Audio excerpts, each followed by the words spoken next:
Jenny and Jeremy, breaking the ice, breaking the ice, breaking the ice. Jenny and Jeremy, breaking the ice, breaking the ice. How do I give back outside of the 9 to 5?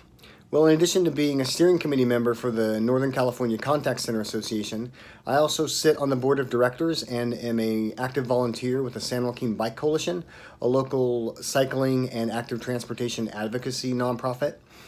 And in addition to that, alongside my wife, I am a volunteer coach for a beat baseball team, the Stockton Stingrays.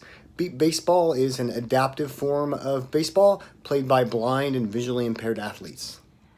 Outside the 9 to 5, I have found myself, I did some social media for a local dog rescue for a short time. I volunteer every once in a while on a local San Diego organic farm, which is awesome. Coastal Roots, good shout out to them. I love them. And, you know, I'm also starting my own health coaching business. And I know it's like a business, but right now I'm actually doing free health coaching, because I'm trying to navigate through.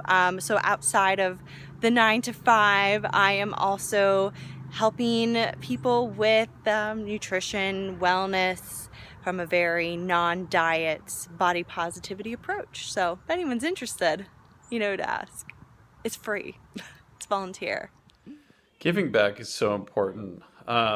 You know, my first priority outside of work, and before work for that matter, is my family, and love being involved in whatever my kids are interested in. Right now we're doing Cub Scouts with 2 of my kids, so I've been involved with that. We just did this cool event where we go out to the aquarium, the Oregon Coast Aquarium, and sleep with the sharks. That's not necessarily giving back, because I sure got a lot out of it. You see those musical instruments behind me. I play music at my church pretty regularly. And then I would say, I mentioned this last week as part of my resolutions, I'm looking for more ways to give back, more ways to serve in my community. Have some ideas I'm working on, so check in with me later and I'll let you know how it's going.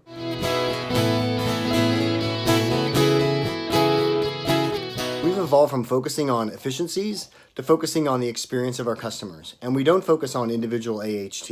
And I don't mean we don't focus on it. We really don't focus on it. In fact, our team members don't even know what AHT is. And that allows us to stay true to one of our most important rules: be helpful. If a customer needs us to call them back later in the day or send them a text message, no problem. If they accidentally call us and can't find the number of the place they were trying to call, we'd be happy to look that up for them. It's about reducing their effort after all. And being helpful is just the right thing to do. It's a part of the cost of doing business, and it can actually help reduce future unnecessary contacts. At Number Barn, we're really small. And so what we're doing differently is, I mean, it's really not rocket science. We're just being really honest with people. Things happen that are frustrating. Sometimes they're out of our hands. Sometimes there are mistakes, and we're completely honest about all of it. We do very well to provide as much information to the customer to educate them, and I feel like that's kind of lost. I know for myself, working with certain companies, they just don't give the information that you need, the why. They don't give the why. And so we do a lot to give the why, you know, as well as fix it or resolve it, whatever it takes.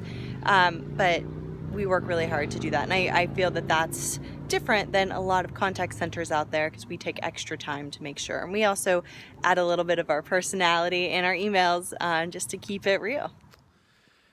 Well, this is an interesting question. After many years of running a support team, I'm in a role where I'm supporting people who are running support teams. And one insight I've really gotten from that is the importance of using the resources around me. Now that I am a resource, I want to be used, and I want to be valued and be active in helping our managers do their jobs better. Things like reporting. I used to spend so long building reports to monitor the success and the progress of my team. And I've come across so many people that know so much more about Excel and reporting than me that cut that time in half. So that's just one example where, as a contact center leader, evolving to actually use the resources around me. I think the other big one that I would talk about that I bring up a lot is self-help and the importance of using the different AI tools and knowledge-based tools that are out there to make self-help, make that experience easier and more seamless for our customers.